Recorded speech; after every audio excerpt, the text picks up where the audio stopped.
$3 billion. Meredith was up 9%. Verizon was 2% higher. It's going after millennials with a new free ad-supported streaming service called Go90 for flipping phones 90 degrees to watch video and landscape mode. Disney is expanding its movie streaming service, adding Amazon and Microsoft to its list. If you buy a digital Disney movie, you'll now be able to watch it on even more devices like the Xbox or the Amazon Fire.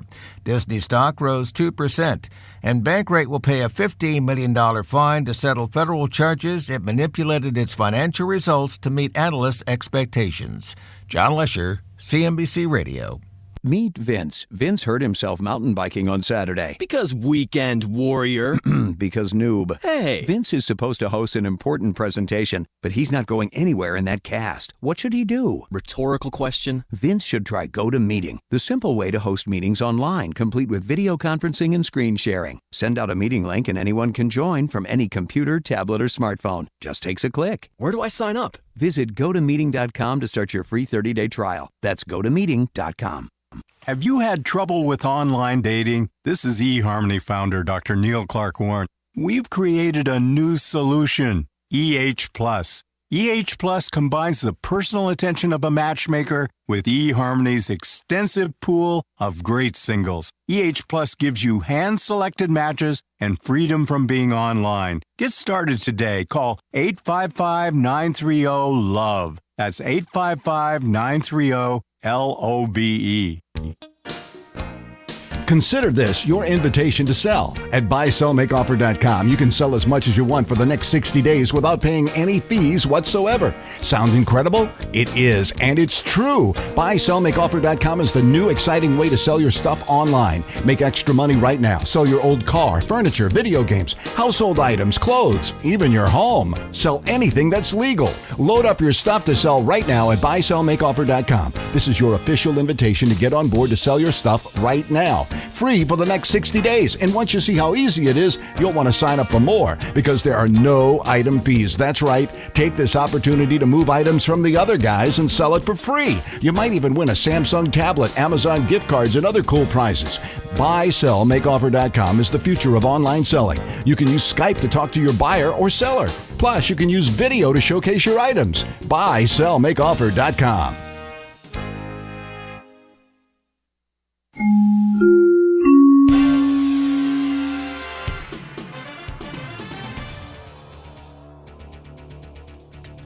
Good afternoon, 3:03. I'm Di Rice with the very latest in live local news here on Kcaa 1050 AM. An Ontario police officer is on administrative leave and a suspect in a suspect case of domestic violence and following a confrontation between two people. It happened Saturday when the officer, an 8-year employee with the police department, responded to a neighborhood on East Philadelphia Street and was challenged by a man wielding a metal pipe. The suspect forced the officer into the street and refused to drop the pipe. The man was shot dead. Names of those involved and details of the domestic violence complaint were not immediately disclosed. And results of a state-mandated biennial inspection of all Riverside County jail facilities have been issued. The Board of State and Community Corrections found a lack of adequate jail staffing. The report also noted that the jail system continues to operate above its rated capacity. However, BSCC applauded the Sheriff's Department's efforts in creatively dealing with a variety of areas with the overcrowding challenges. As to the understaffing of the jail, Sheriff Stan Sniff has made it known to the County Board of Supervisors over the past few years. The inspections include visits to each of Riverside County's jails and court-holding facilities. Inland Empire weather, sunny and hot today. Highs were expected to climb to 100. We have reached 102. Tomorrow, partly sunny, and again, hot. Temperatures a little lower. Overnight lows tonight about 69. Checking out your driving conditions, there is an accident in the Cajon Pass on the 15 northbound just past the 138. It is a crash blocking the two right lanes and traffic is backed up from Cleghorn Road. South is also stop and go between Oak Hill Road and Kenwood Avenue. That is the very latest with news, weather, and traffic on the station that leaves no listener behind, KCAA 1050 AM.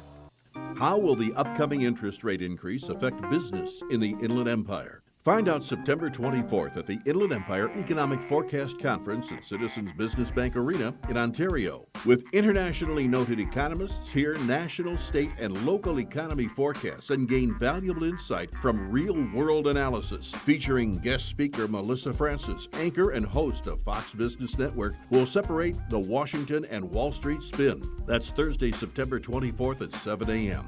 The 6th Annual Inland Empire Economic Forecast Conference at Citizens Business Bank Arena in Ontario. Presented by Citizens Business Bank and hosted by the Inland Empire Center of Claremont McKenna College and the UCLA Anderson Forecast. Sponsored by Ormore Automotive Group and Kcaa. For tickets, call 909-607-7265 or visit inlandempirecenter.org. That's 909-607-7265 or visit inlandempirecenter.org.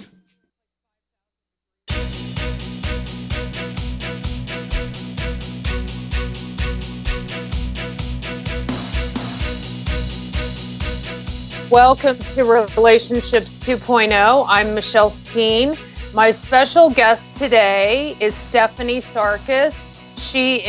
I've had her on the show before, so you can go to my website, michelleskeen.com, and find the podcast with Stephanie. But she has a new book out called Natural Relief for Adult ADHD, Complementary Strategies for Increasing Focus, Attention, and Motivation with or without medication. Welcome back, Stephanie. It's great to have you.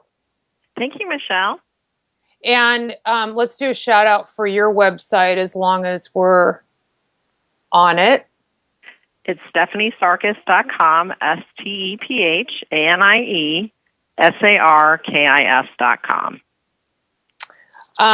What was your motivation for writing this book? It's a great book, by the way.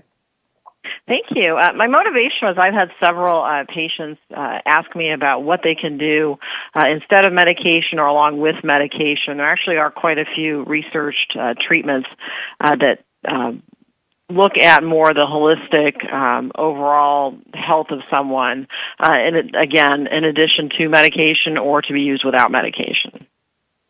How do you have a feeling about medication? Do you have a strong feeling? Like, do you think that it's overprescribed? Do you think, what are your thoughts about medication for ADHD?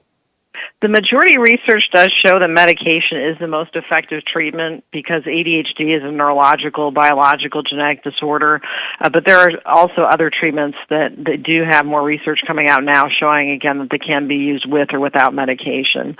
The rate of diagnosis of ADHD is actually underdiagnosed rather than overdiagnosed. Only about 10% of people. I was surprised to read that in your book.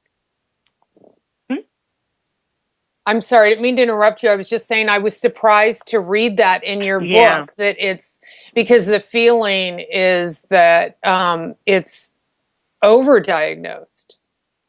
Right, and that's a common perception. Again, only 10% of people are diagnosed in the first year they realize they have symptoms. So pretty shocking findings. Yeah, and the other thing that really surprised me is the highest rate of ADHD is in Brazil. Right. It's between 3 to 6%, regardless of what country you go to. So it's not just a United States issue. It's found around the world in equal amounts.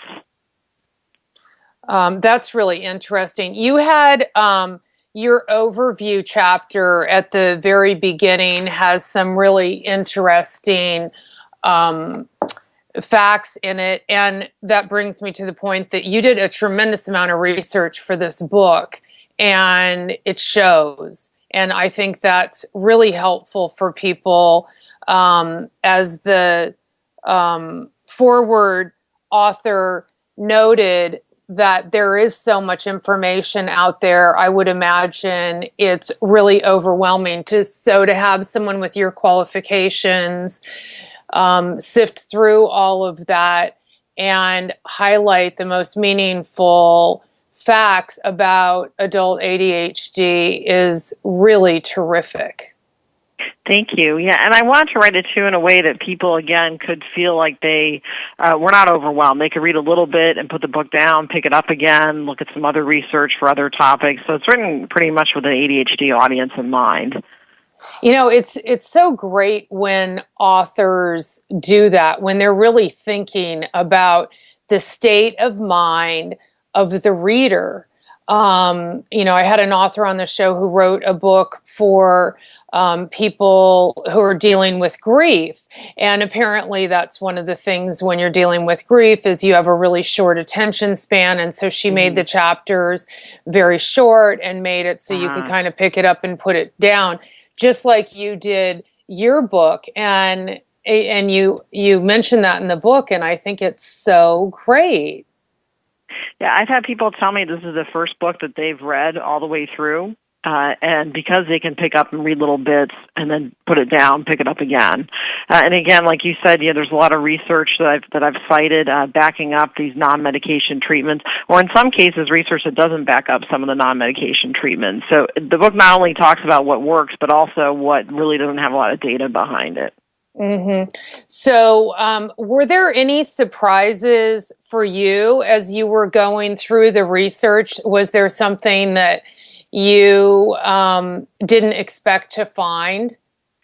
I think the biggest thing I found was that sleep habits and changing the way that you get ready for bed and how you sleep can make a huge difference on your attention. I mean, I knew that there was some influence, but there's quite a large influence. Majority of people with ADHD have sleep disorders.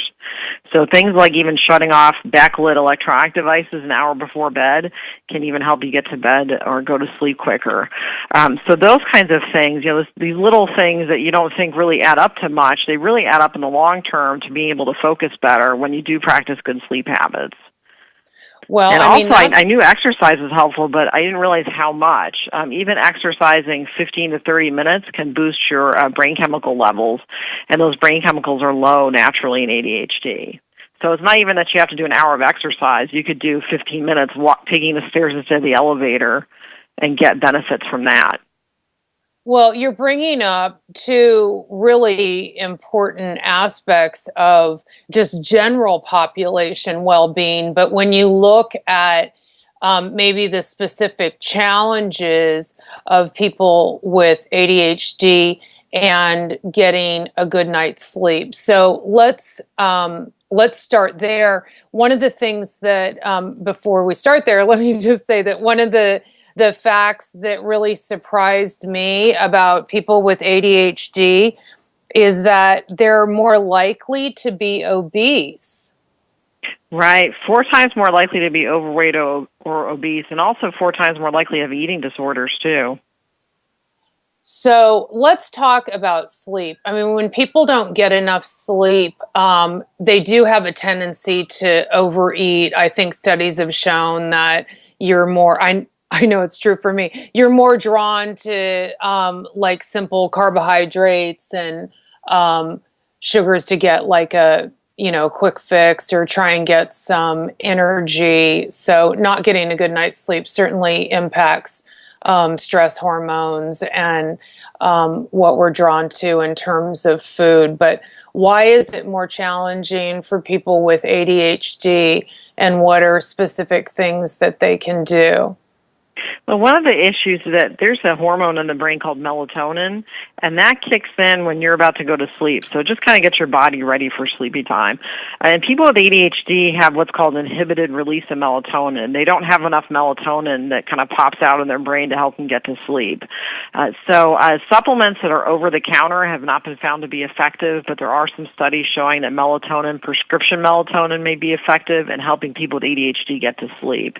And also, like I mentioned, shutting off electronics an hour before bed is important because using backlit devices right before you go to sleep also inhibits melatonin production. So you kind of use logic and say, well, if you're ADHD, you already have inhibited melatonin, then use a backlit device that could make your insomnia even worse or more difficulties getting to sleep initially. So even like a candle that has, that's lit up isn't good, right? Right. Now, the devices that aren't backlit, like the Kindle Paperwhites, those didn't have any kind of inhibition on melatonin. It was specifically the backlit devices, whether that's a laptop, whether it's a phone, a TV, anything that emits light. It kind of tricks your brain into thinking that it's sunlight, so it stays awake.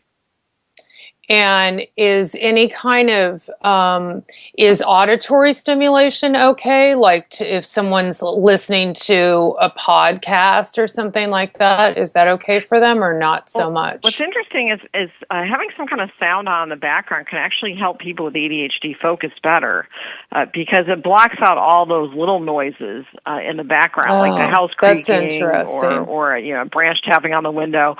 So it really depends on the person with ADHD, but a lot of them find if they have a white noise app going, if they have a low-level music in the background, they're actually able to focus better. And can help them go to sleep, too, especially if you listen to something like a relaxation guided imagery audio file before you go to bed. That can also get you more into a sleepy state. Oh, that's a good idea as well. So reading's okay if it's not backlit. So if you're using like a book light or something, if you're reading like a regular book, if they're reading your book, they can read your book, right? And go to sleep. Of course, especially if you read the sleep chapter, it might have some kind of subliminal effects on you. That'll be my next study. What are some other challenges for or other specific things that make it easier or better for people to go to sleep? Do you like the blackout drapes and all of that for people with ADHD, or does that not matter as much? Right. You just hit the nail on the head. Having a completely dark room is one of the things that helps people get to sleep. A lot of people are getting the curtains now that have the facing on them, like hotel curtains, to block out the sunlight. Also, going to bed at the same time every night and getting up at the same time every morning, even on weekends, has been found to be really helpful because your body cannot compensate for different sleep-wake times on the weekends. So you wind up being chronically sleep-deprived. And also just having a relaxing activity before bed, whether that's snuggling with your kids, reading a book, again, a non-backlit device, or real book, that can also help you transition into that sleepy time. Okay.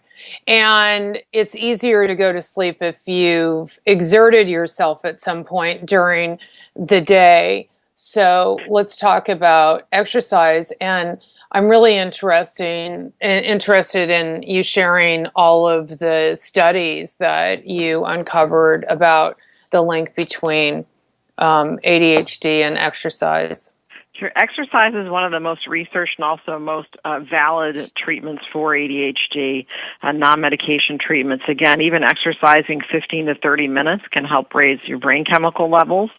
And also, again, it's simple things like taking the stairs instead of the elevator or parking further away from your office and walking in. That counts as exercise. And again, that can be enough to help you have increased focus. So what I tell people to do is to exercise first thing in the morning because then you get more of the benefits of those brain chemical boosts throughout the day. So also studies have found that exercise helps improve your executive function skills, and those are different skills in the frontal lobe of the brain that are impaired in ADHD, like planning, thinking ahead, also keeping yourself on an even mood instead of having a little bit of a mood swing. So exercise helps, again, with the executive functions of the brain as well. Can we go back a little bit? And I'd love for you to explain to our listeners just the specifics of ADHD. Again, I think everyone has heard so much about it, but what are the signs? And also, I'm curious, did they change a lot from the DSM-4 to the DSM-5?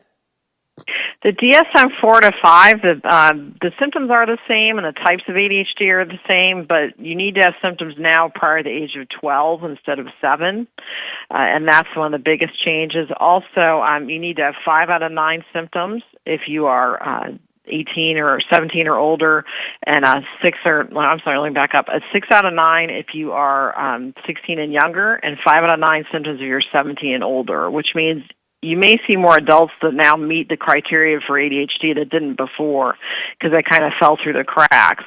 But the inattentive type of ADHD, those are symptoms like difficulty with losing items, difficulty sustaining focus when it's needed, difficulty paying attention to detail. There's the hyperactive impulsive type, which are things like either excessive running and climbing, or for adults, having a sense of inner restlessness. Also, blurring out answers to questions, interrupting. And the combined type means that you meet criteria for the inattentive type and the hyperactive impulsive type. So again, those types have not changed. When you say excessive running or climbing, are you talking about physical activity? It's more along the lines of doing daredevil kind of behavior. So, climbing a little too high up in a tree, or doing things that are potentially dangerous. Or it could just mean that there's this endless cycle of energy that doesn't seem to shut off. So it's going above and beyond just standard playing. So some kind of is that more of a child thing than an adult thing, or you see that with adults too? Yeah, and so what the DSM has done in the new edition, DSM-5, is that they've added excessive running and climbing or internal restlessness, because it's very common for a lot of adults with ADHD. In my practice, they've told me that they just have this sense of restlessness. They have to get up and move. It's just an itch they have to scratch. So I think that's a great way to describe an internal restlessness. Yeah. We're going to take a short break, and we'll continue this when we come back. You're listening to Stephanie Sarkis. She is the author of many great books on ADHD, but we're talking about natural relief for adult ADHD. Stay tuned. We'll be right back.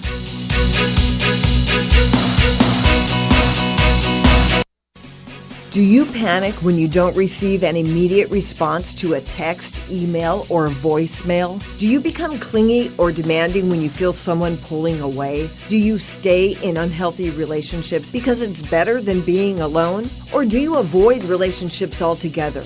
If you answer yes to any of these questions, you may struggle with fear of abandonment. This fear can trigger intense feelings of jealousy and anxiety that result in unhelpful behaviors that ultimately sabotage your relationships. Psychologist Michelle Skeen's powerful book, Love Me, Don't Leave Me, will help you develop a new perspective about yourself and others, and you will learn to recognize and change the behaviors that are hurting your relationships. You deserve to have closer, loving, and lasting connections. To find out how, go to www.michelleskeen.com. That's www.michelleskeen.com. KCAA invites you to support our very own Relationships 2.0 host, Michelle Skeen, in raising funds for the Ronald McDonald House Charities in the 38th Annual Chicago Marathon, October 11th. Every year, RMHC and its local chapters give more than 7 million children the strength to persevere as they run their own marathons, fighting illness and injury throughout months, sometimes years. Michelle will be running in the marathon, and if you would like to join her in becoming a Team RMHC runner, please go to the RMHC homepage or simply Google RMHC, Ronald McDonald House Charities. You can also help by contributing in fundraising efforts or by becoming part of the year-round sponsorship of Ronald McDonald House Charities. For more information about RMHC, visit rmhc.org. And remember to give your support to KCAA's Relationships 2.0 host, Michelle Skeen, as she runs the 38th Annual Chicago Marathon in support of Ronald McDonald House Charities. Do you tend to overreact and let your emotions rule your interactions with others? Do you become defensive or find it difficult to see things from another's point of view? You're not alone. Despite the fact that we all have to deal with people in our daily lives, many of us have difficulties with interpersonal relationships. My suggestion? Pick up a copy of the Interpersonal Problems Workbook. This workbook combines powerful evidence-based techniques for strengthening relationships in all areas of your life, whether it's at home or work, with a significant other, a parent, or your child. To find out more about the Interpersonal Problems Workbook, go to www.michelleskeen.com. That's www.michelleskeen.com. pick up a copy and improve your relationships.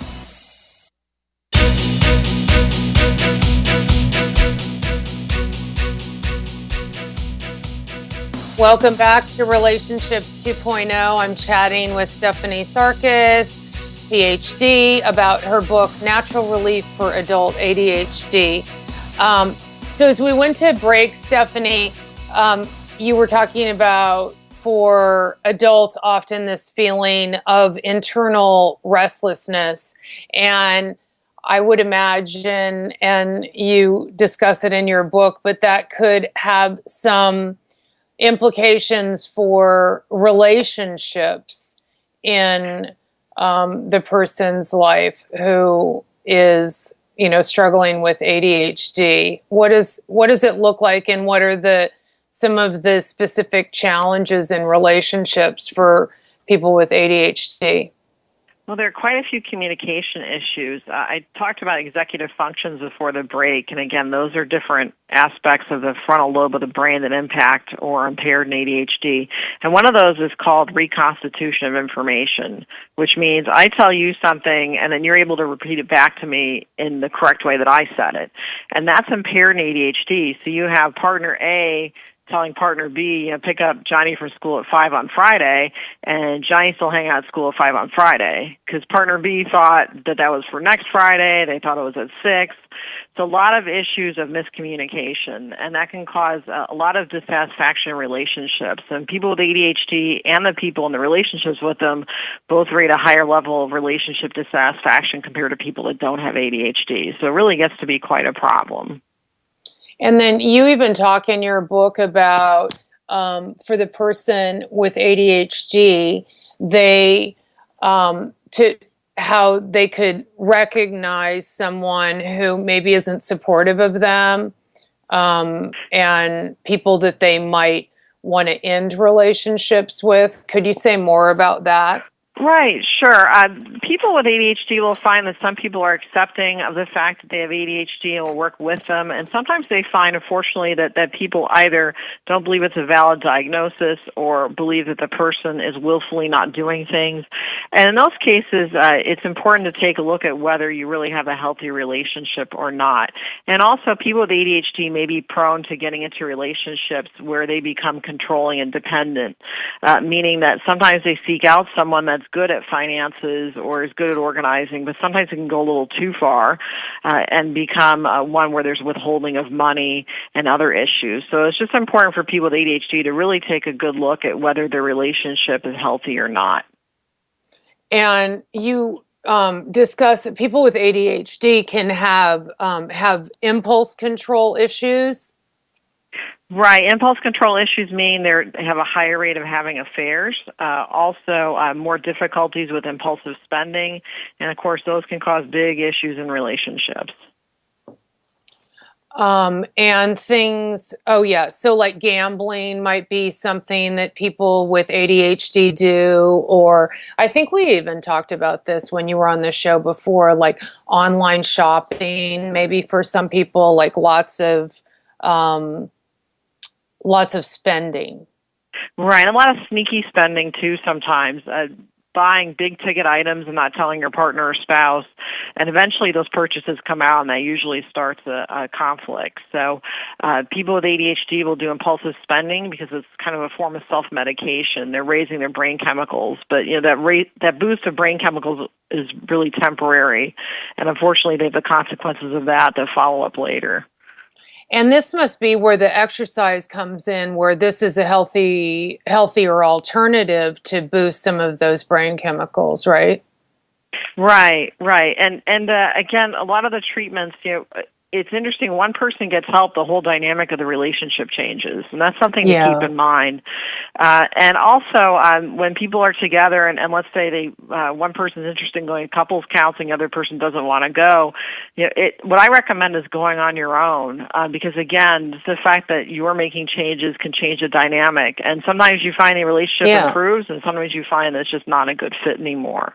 So again, it's really important for people to go out and seek help, and that seeking help is a strength rather than a weakness. Absolutely. So it must be, I mean, this is a very specific population that you treat. And I'm just thinking that at times you must find it challenging to your to um, guide the person so that they're understanding what their challenges are, but they're not using their deficits as an excuse for everything. So I'm thinking about you as a therapist. I'm also thinking about maybe a frustrated partner, where you feel it would even be the case of like someone who struggles with depression, like that person always has a built-in reason why they're doing something. So how do you deal with that? I explain to people that having ADHD is just one characteristic of you, that you are a lot of other things besides ADHD, and also having ADHD doesn't give you a free pass. If you've hurt somebody's feelings, you still need to apologize in an appropriate way, but also take responsibility for your behavior and seek treatment. Treatment has been found to be quite effective for helping with ADHD, and again, it's something that you sometimes don't have control over, but you still need to take responsibility for it. Mm-hmm. And I feel like your book is really empowering the person with ADHD to make changes that will significantly positively impact their life. Right, and in turn, that impacts the relationship with partner or spouse, impacts relationship with the children, because even parenting is impacted by ADHD. Sometimes parents find it difficult to be consistent with parenting because they're having issues themselves. So I always liken it to, when you're in an airplane, they tell you to put your oxygen mask on before your kids. It's the same thing with mental health. You need to take care of your own stuff so you can be the best parent you can be. And I would imagine that growing up as a child with a parent who has ADHD would have some really specific challenges. I mean, some of the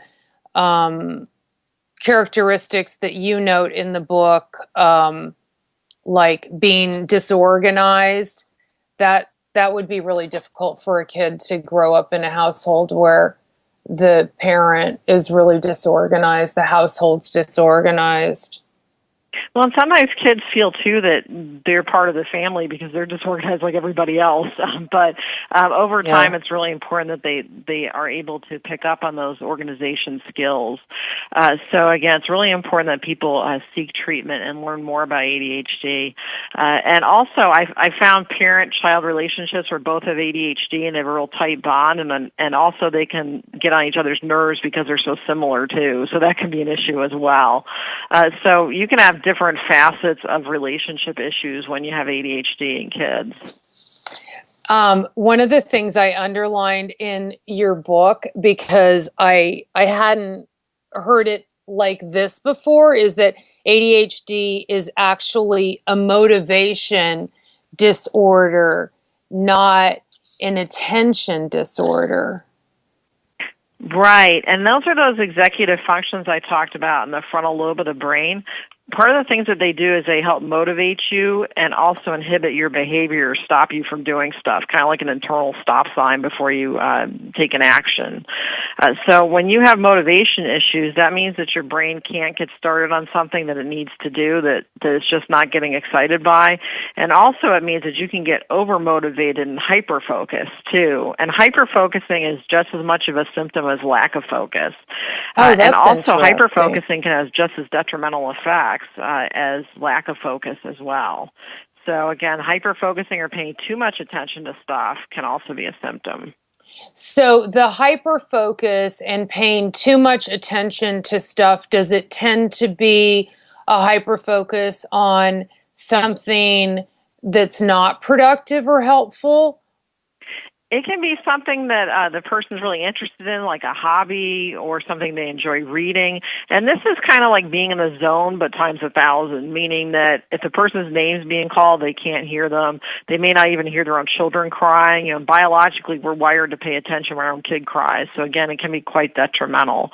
So again, hyperfocusing can cause quite a few issues for people with ADHD because that motivation piece can't shut off and move on to another task. So, I mean, that just makes me think about, you must have some clients who are new parents and, that period of time when you have the newborn and you're a brand new parent, you haven't done this before, plus if you also have ADHD, there must be some very specific things that you do with those clients of yours to kind of train them in an even different way than just basic new parent training. Sure, and add in the fact that you're chronically sleep deprived with a newborn too, and that sleep Right. deprivation can look a lot like ADHD or makes you look like you have ADHD plus plus plus. And your brain does some wacky stuff when you can't pay attention. So, yeah, it's really important that new parents find some time to practice some good self-care. And self-care is kind of tricky for people with ADHD anyway, because that means you got to pay attention to the self.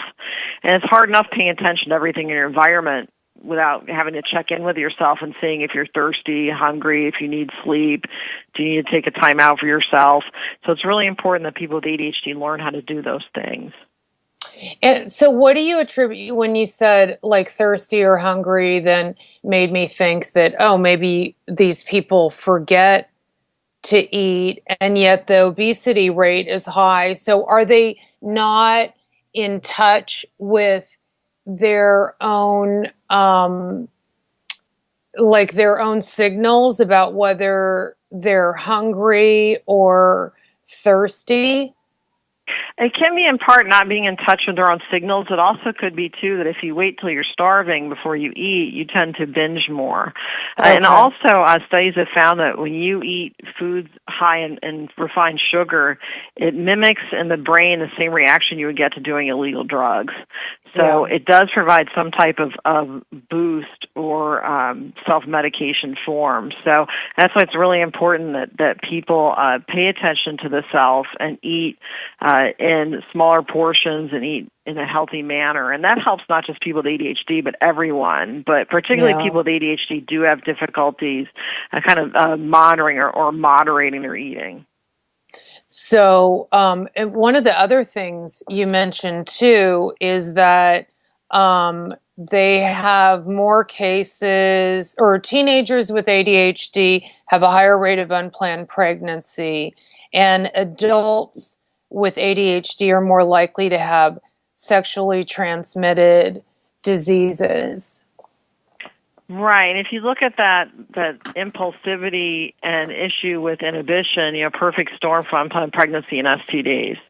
Not taking birth control on a regular basis, not using condoms. So it can create a lot of issues. And STDs also relates to the fact that people with ADHD have more social anxiety than the general population. So, and also a higher medical cost too, not just related to ADHD treatment. So it all kind of ends up in this big ball of issues. So it's really important that we really key into what exactly is impacting the person with ADHD and what's the best treatment for them. Right. So we were talking earlier about medication and how helpful that is. We also know that's helpful for everyone, right? Everyone performs at a higher level, whether they have ADHD or not, when they take the medication. Am I saying that correctly? Yeah, and also they can kick their dopamine up too high if they take stimulants and they're not supposed to, or if they take them, as if they're not prescribed them, they have the potential of kicking their dopamine up too high, which can result in things like auditory hallucinations and also sensation of bugs crawling under your skin. But when you have ADHD, your dopamine level's already low. So when you take medication, you're helping raise it back up to where a non-ADHD person's dopamine level would be. So yeah, if you don't have ADHD, it can help you focus, but you also run the risk of taking too much too, or getting too much dopamine. Well, this is a big problem at, high schools and colleges where there's a lot of pressure to perform, that these are the drugs that the kids who don't have the prescriptions are buying. Yeah, and studies have found that they interviewed, the last study I saw about this was 60,000 college students. They found that there was a 7 to 8% illicit use of stimulants on campus. Now, it appears to be more than that in the media, but it is around 7 to 8%. And the majority of people using illicit stimulants said that they had stolen it from a friend or roommate. So just something to think about, too, is that I tell people with ADHD that are college students, make sure you keep your medication in a secure location. Do not tell your friends or roommates that you're taking it, because you may know your friends and roommates, but you don't know their friends. So really important that they keep it locked down. Yeah, and there are those like little safes you can get for your dorm room too that they could put it in. But yeah, I mean that's really a big deal. It's interesting that the numbers are so low. I mean, this must be frustrating since this is your area of, your specialty. It must be frustrating for you at times to hear these stories that makes it sound like there's so much of this going on, that there's an overdiagnosis of ADHD, that the drug people are, kids, high school and college kids are using these drugs to perform better on standardized tests or just in general, even though they don't have ADHD. And one of the biggest issues is that there's now a nationwide shortage on stimulant prescriptions. The DEA allots a certain amount of chemical to the pharmaceutical companies, and the FDA has said to the DEA, hey, you don't even have enough chemical that you're releasing to fill legitimate prescriptions, and the DEA says tough. So at this point, it's very difficult sometimes for people to get their prescriptions filled. And there is an email that people can write to at the FDA. It's drug shortages at fda.hhs.gov, and what they tell them is, what medication they are short on, what the dosage is, and the address of their pharmacy, because it is going to be a problem that medication is not available in places that people need it. And I think in part it's due to this idea that everybody's abusing it. So it makes it difficult for people that have legitimate issues to get their medication.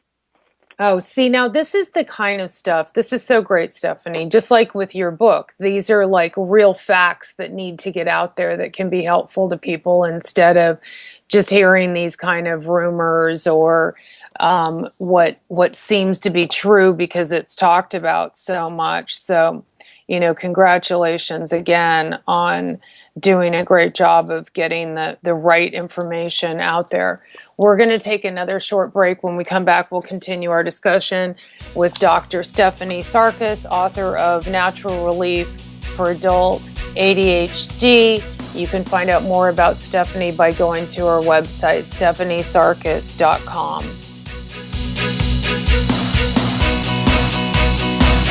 KCAA invites you to support our very own Relationships 2.0 host, Michelle Skeen, in raising funds for the Ronald McDonald House Charities in the 38th Annual Chicago Marathon, October 11th. Every year, RMHC and its local chapters give more than 7 million children the strength to persevere as they run their own marathons, fighting illness and injury throughout months and sometimes years. Michelle will be running in the marathon, and if you would like to join her in becoming a Team RMHC runner, please go to the RMHC homepage or simply Google RMHC, Ronald McDonald House Charities. You can also help by contributing in fundraising efforts or by becoming part of the year-round sponsorship of Ronald McDonald House Charities. For more information about RMHC, visit rmhc.org. And remember to give your support to KCAA's Relationships 2.0 host, Michelle Skeen, as she runs the 38th Annual Chicago Marathon in support of Ronald McDonald House Charities. Do you tend to overreact and let your emotions rule your interactions with others? Do you become defensive or find it difficult to see things from another's point of view? You're not alone. Despite the fact that we all have to deal with people in our daily lives, many of us have difficulties with interpersonal relationships. My suggestion? Pick up a copy of the Interpersonal Problems Workbook. This workbook combines powerful evidence-based techniques for strengthening relationships in all areas of your life, whether it's at home or work, with a significant other, a parent, or your child. To find out more about the Interpersonal Problems Workbook, go to www.michelleskeen.com. That's www.michelleskeen.com. Pick up a copy and improve your relationships. There are kids in this country who didn't have a parent at their baseball games or recitals because their parents were serving in faraway places. But now they're coming home, and Wounded Warrior Project assists them through the Warriors to Work program. My mom used to be a tank programmer. Now she works with computers. I'm really glad she's home because I can't eat my dad's marshmallow macaroni anymore. To support the Warriors to Work program, contact Wounded Warrior Project at findwwp.org. Welcome home the brave. Do you panic when you don't receive an immediate response to a text, email, or voicemail? Do you become clingy or demanding when you feel someone pulling away? Do you stay in unhealthy relationships because it's better than being alone? Or do you avoid relationships altogether? If you answer yes to any of these questions, you may struggle with fear of abandonment. This fear can trigger intense feelings of jealousy and anxiety that result in unhelpful behaviors that ultimately sabotage your relationships. Psychologist Michelle Skeen's powerful book, Love Me, Don't Leave Me, will help you develop a new perspective about yourself and others, and you will learn to recognize and change the behaviors that are hurting your relationships. You deserve to have closer, loving, and lasting connections. To find out how, go to www.michelleskeen.com. That's www.michelleskeen.com.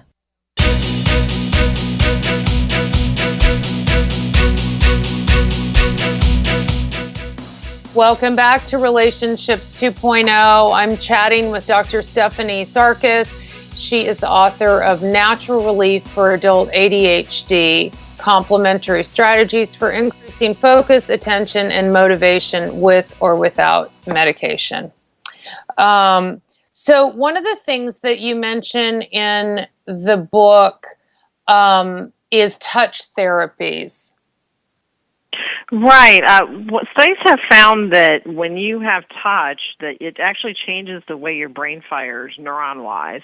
It changes how it fires and where. And so there is something to this idea of hug therapy. Virginia Satir, a well-known marriage and family therapist, said you needed 6 hugs a day for survival, 8 for growth, or let's see, it was 6 for survival, 8 for maintenance, and 10 for growth. So there may have actually been a biochemical reason behind that. So that's the oxytocin, right? Right. Oxytocin also can raise dopamine, too. So when you're looking at treatments like massage, it could be the actual massage therapy that's helping, and it may also be touch that's helping people, too.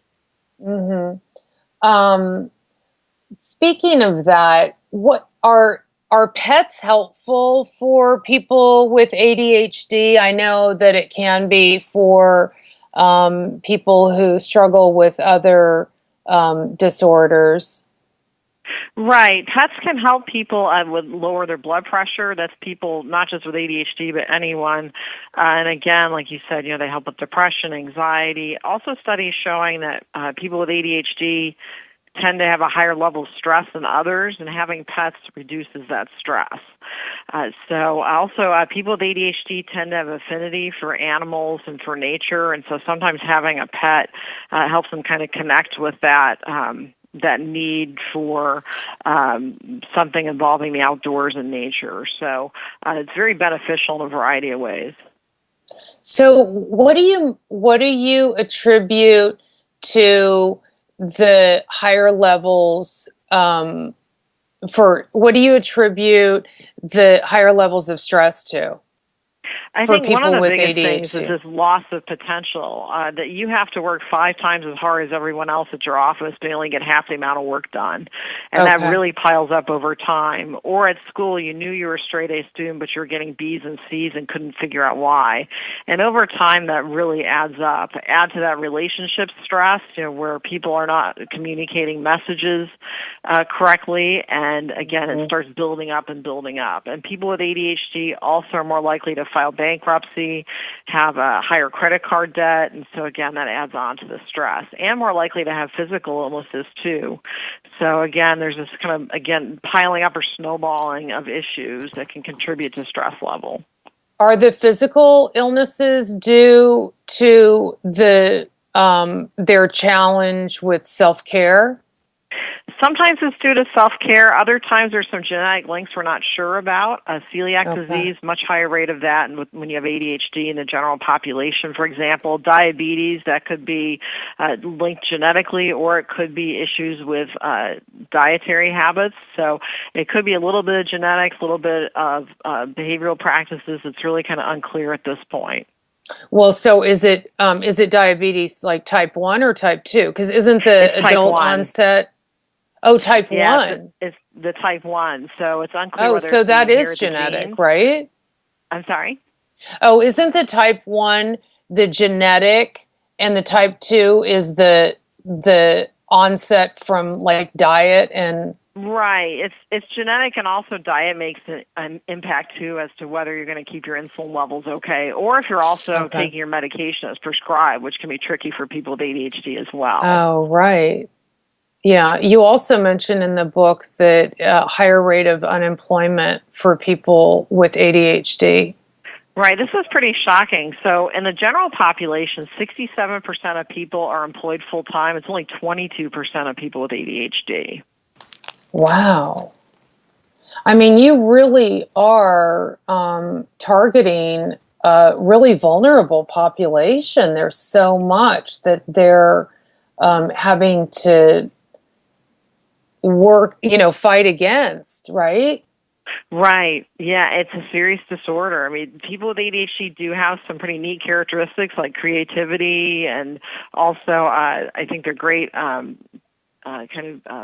personalities, bon vivant kind of personalities, but also there's a lot of stuff kind of under the surface, like much higher rate of depression, anxiety. Also in teenage girls with ADHD, a higher rate of self-injurious behavior and suicide attempts. So again, this is a serious disorder. So do you feel like also the seriousness of this is minimized?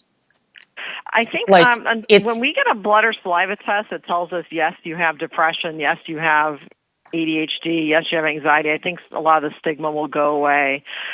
Because at this point, the best thing we can do is make a really educated guess, through our clinical interviews, through our assessment scales, through family history. That's very important because ADHD is genetic. So until that point, until we have a definitive kind of numbers test, the stigma, I think, may still be around, but fortunately, the more research that we have, we're finding there is a very strong genetic biological correlation, and there have been several genes identified related to ADHD. That's really great news then. So there's a lot of research money that's going into studying ADHD?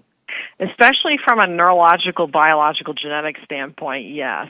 Very highly genetic. So if you have ADHD, there's about a 75% chance that at least one of your parents carries the genes for it. So in the scheme of things, very highly inheritable. And we're finding that environment may play a role, but it's a much, much smaller role than the genetic piece. Wow. I also want to mention, I saw on your website, you have a scholarship. Right, for college students with ADHD, correct. Yeah, talk about that. That's so nice. Oh, thanks. So that's through a big national organization for ADHD called Kcaa, CHADD.org. And not only do they have scholarships, they also have a free national clearinghouse of ADHD information that's been reviewed, vetted by professionals. And you can reach that through their website at CHADD.org, or also help and then the number 4 ADHD.org. Really great set of tools, for kind of, again, parsing through, what's valid research and what doesn't have a lot of data backing it up. So great resource. Again, it's ChadChadd.org. And people can go to your website, Stephanie Sarkis, and find out more as well. Correct. Mm-hmm. Let's talk about the supplements that you discuss in your book. So the there's medication that's prescription only, that is that you talk about in the book, but this is all stuff that you could go into like a health food store and get. Right. So supplements include things like vitamins, minerals, herbal supplements, omegas, and there have been issues with dosage. Pharmaceuticals or medications that are prescribed have pretty tight limits on them, or really tight restrictions on their quality. It's not the same for supplements. So there have been different milligrams found from bottle to bottle of an herbal supplement, and you have to be really careful with these. Kcaa is actually banned in 2 countries because of varying quality. You can cause some liver damage or liver failure. Wow. So, yeah, it's really important that if you are going to go a supplement route, that you find a company that practices good quality assurance. And also just be aware that in placebo-controlled studies, which means giving people either an herbal supplement or a sugar pill, there's no difference in impact in ADHD symptoms. So herbal supplements have been found to not be effective. Oh, that's interesting. Now, but like the omega-3s, like those capsules, if I had the jar in front of me, I would hold it up. But those are like good for everyone's brain, right? Or is that just a misconception of mine? Well, I always tell people check with your doctor first, because omegas can act as blood thinners. So if you're taking something like Coumadin, you just want to, again, check with your prescriber. But in studies of omegas in people with ADHD, it was found to be at least somewhat effective in helping with symptoms. So again, it's just something you want to check with your prescriber about. But there has been more and more research coming out, especially in the next year. There's going to be several studies coming out about omegas and whether they're beneficial for ADHD. And the results are looking pretty promising. And before we run out of time, let's talk about diet. And you suggest trying that, like elimination diet, to see if there are things that there are specific foods that might be contributing to someone's symptoms. Where do you come down on the whole gluten-free thing? Where are you at with that? Last year found that a gluten-free diet was helpful for people with ADHD and celiac disease, to help with the celiac disease, but it did not help people just with ADHD. So overall, if you do have a sensitivity to gluten, then that can be helpful, but overall was not found to be effective in solely treating ADHD symptoms. So when we talk about elimination diets, it's more that not that the additives or preservatives are causing ADHD. It's more likely that there's an already inherent or existing allergy or sensitivity that people with ADHD are just more prone to having, whether that's due to genetic links or some other factor we're not aware of yet. And what about ADHD and alcohol for people? Well, there's a 5 times higher rate of alcoholism than people with ADHD. Wow. So they're, again, more prone to substance abuse, and overall substance abuse is 6 times higher. When you take medication for ADHD, your risk rate drops back down to that of a control group, meaning that it's almost like you went back to not having ADHD. So just something that people with ADHD need to be really careful of is their alcohol intake, and noticing when they might be using too much or using it to self-medicate. Mm-hmm. And how does that interact with the stimulant medication if people are on prescription medication? Is it... What it can do with stimulants and also some antidepressants is it can kind of, the alcohol content can hit you all at once, right away, or all of a sudden, you're on the floor because you don't realize how much you've actually been drinking. So it's just something to be aware of. In a perfect world, if you're taking prescription medication, you wouldn't be doing any kind of other substance. But realistically, it's just something to check with a prescriber about, because it can impact how the body absorbs alcohol. So interesting. This is such a great book, and your references are like dozens of pages long in really teeny font. So you did a tremendous amount of research.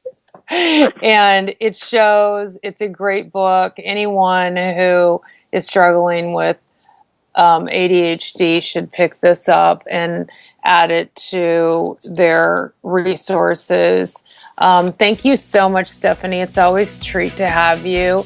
Again, you can find out more about Stephanie by going to her website, stephaniesarkis.com, or go to my website and there's a link to her website. And you can also listen to my past podcasts with her. And thanks again, Stephanie. Have a great week. Everyone stay cool. It's hot out there. It's even hot in San Francisco, and it's never hot in San Francisco. This is KCAA Loma Linda, the station that leaves no listener behind. CNBC News is next, a courtesy of BuySellMakeOffer.com, where you can post a video today about items you have for sale. Sign up now. I'm It's Jed free. Lesher. CNBC radio stocks rallied on a rebound in China's market. The Dow rose 390 points and Nasdaq was up 128. Macy's has announced plans to close 35 to 40 underperforming stores in early 2016. That's about 5% of its stores. A strong dollar is cutting into spending by tourists. Specific locations have not been announced. Media General has agreed to buy Meredith for $2.3 billion. Meredith owns Better Homes and Garden and a number of local TV stations that Media General wanted. Media General fell, Meredith rose on the news. Amazon.com is getting into the restaurant delivery business.